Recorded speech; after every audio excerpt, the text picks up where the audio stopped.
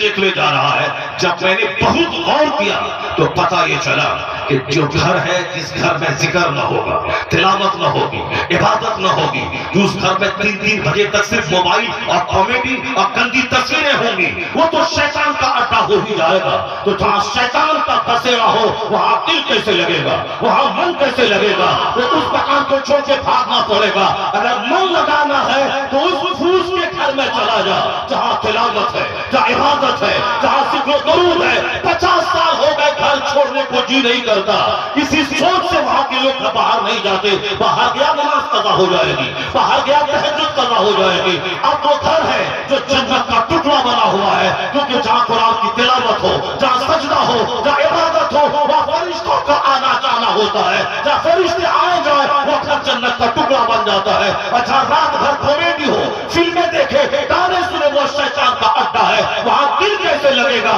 شیطان کے اس اڈے کو چھوڑ کے بھاگنے کو من کرتا ہے۔ اگر گھر میں دل لگانا ہے، عبادت داخل کر دے، تلاوت داخل کر دے، روزانہ 1000 کا درود پڑھ، پھر کشمیر بھول جائے گا، تیرا گھر تیرے لیے جنت کا گھر ہے۔